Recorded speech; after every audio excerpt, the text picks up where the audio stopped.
people, their nyash don dey hot.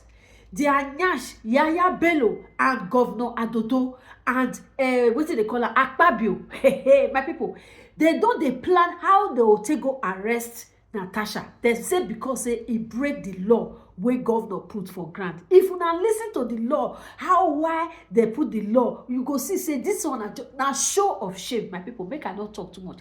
Make una listen to the spokesman of the spokesman of Governor Adodo. That's the person of the governor of Kogi State. Hey, my people, where are we going from here? Show an intention of the implication, meaning an arrest of Senator Natasha Akpoti, or what exactly would be the implication you're talking about?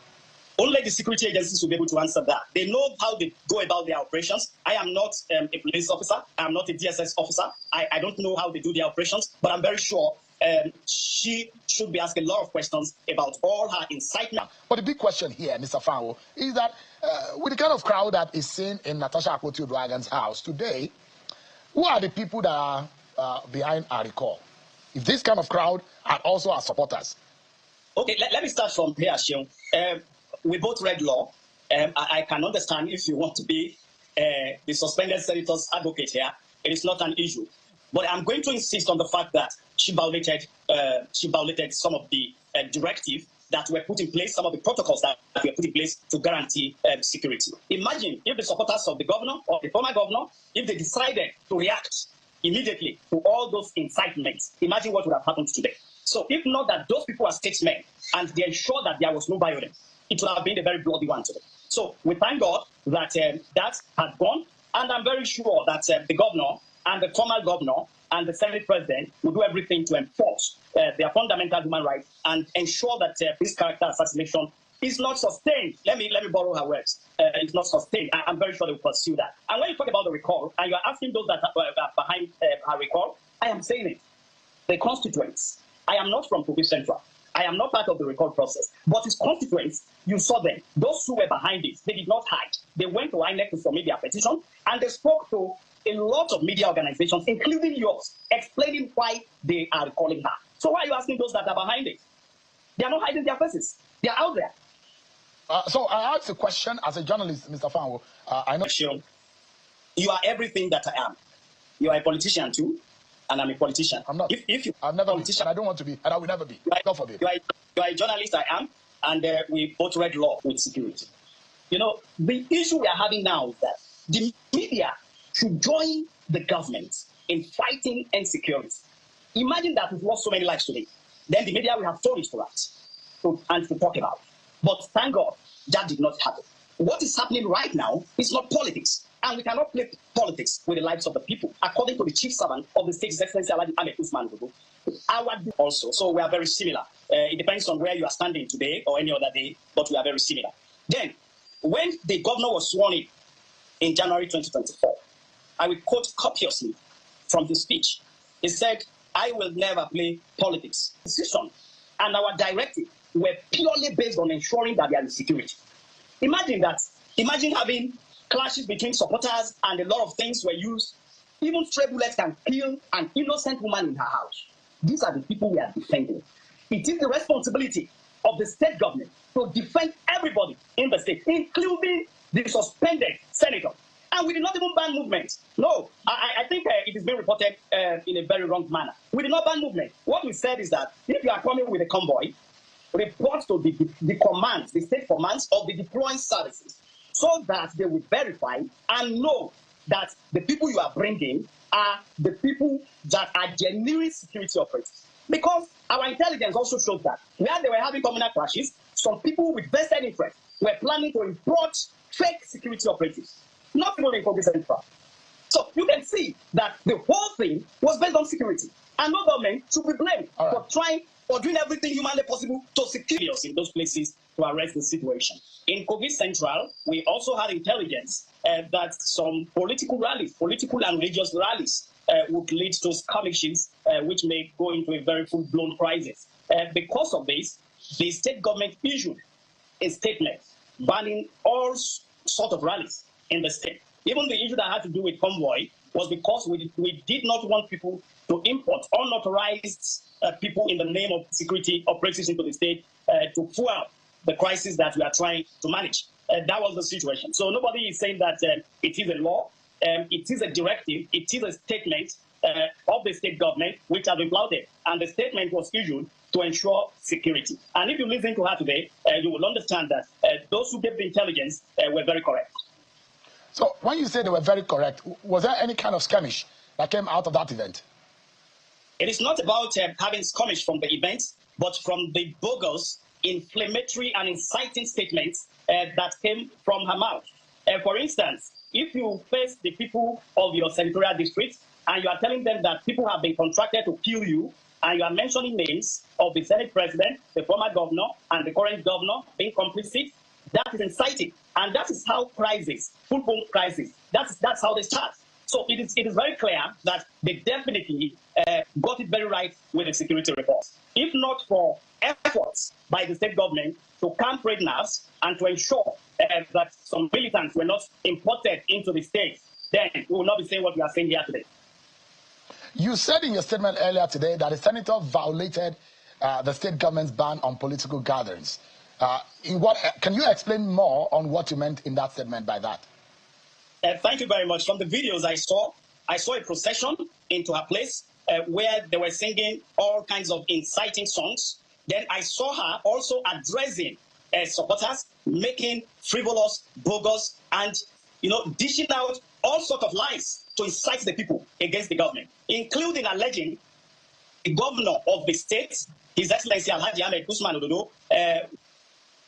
All right, Mr. Kingsley Fanwo, some issues, glitches with the network connecting. I hope there is no ban on the network in Lokoja. Let's get back.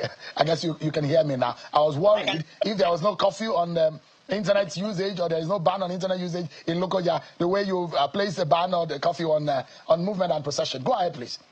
Okay, thank you very much. What I said was that I saw a procession.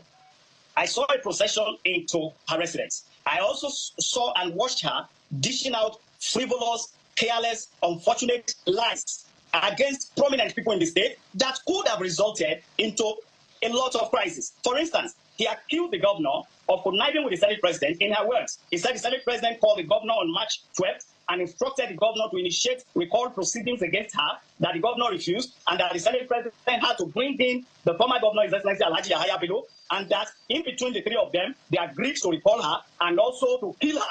She was saying all of this. These are inciting statements. These are where major crisis starts, and it will result into loss of lives and property.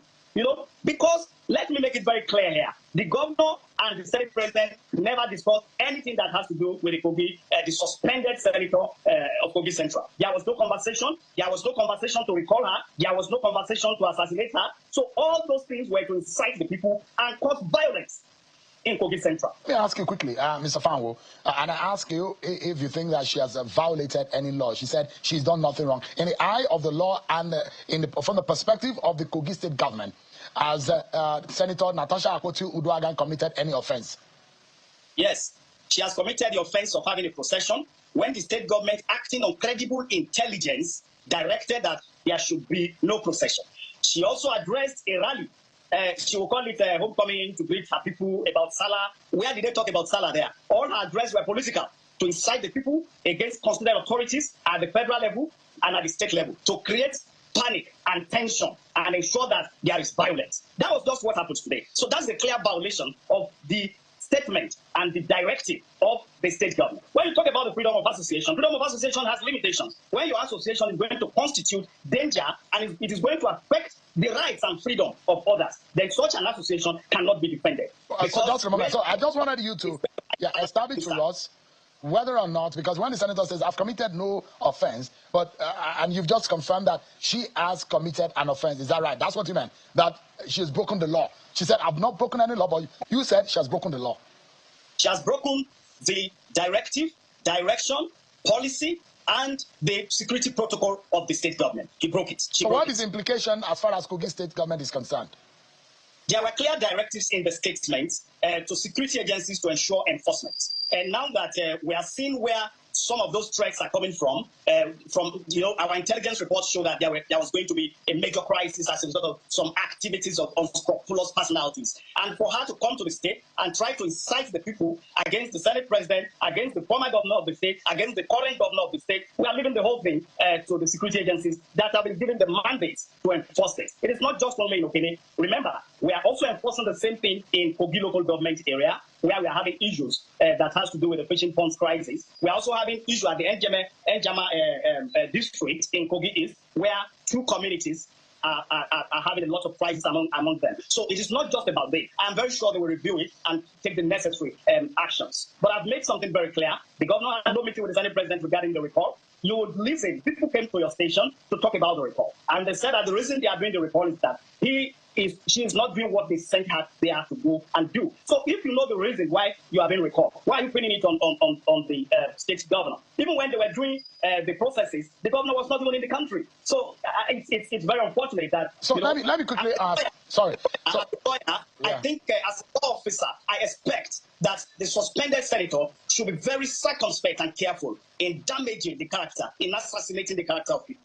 let me ask you, has the governor, your principal, given any instruction or direction in that respect? Because I asked for the implication from the Kogi State government point of view, and you said that, yes, there will be implication. Has the governor, Governor Usman Ododo, has he given any direction to that effect? It's different from having a very small child that you give food, you put food in his or her mouth. It is different. There was a statement, there was a directive from the state governor, and the security agencies were told to execute the directive. If someone has violated it, the security agencies do not need the governor again to come and give them another directive. They know what to do, and I'm sure I mean, correct this if it's right or wrong. So Kogi was in claims today. Mr. Fowler, let me ask you, I have just like three quick questions so that we can be able to put perspective to the conversation. First and foremost, there was a specific instruction on possession, right? Yes. There was also a specific instruction against transportation by road curfew, isn't it? Right? Yes. There was also a specific instruction as to gathering in public places and holding rallies. Is that right? Yes. Let me now ask you. From what I see and what we understand, it does look like that rally, the event held in the very compound of Senator Natasha Akpoti-Uduaghan. Can that be, that's a private residence of the senator, can you say that she's committed an offense of holding or gathering people for Salah celebration in a compound? Does it amount to public gathering in your own definition? Okay, let's frame this in a very logical perspective, Sheo. One, there was procession. You could see the number that is there, though you can't refer this to a massive crowd, but there was a procession to her house. That is violation number one. Then, when you come to the issue of use of convoy and all of that, I was reliably informed that she got there with a helicopter. That was not violated. But a rally is a rally. It doesn't matter where you are doing it. Whether you are doing it in a public place, whether you gather people in front of your house, a rally is a rally. And what can the state government say that someone has committed offense for merely celebrating Salah in his own compound? What we are saying, it is not an offense. There were lots of people who celebrated Salah in their compound. But did you see them gathering crowds to be alleging that the Senate president has ordered for assassination, or the former governor, or the current governor? Did you see them doing that? So they are different. You can't be comparing the two. And if the law says don't kill, and don't limit people's maybe freedom of speech and all that. If someone violates 2 of 10, the person has violated.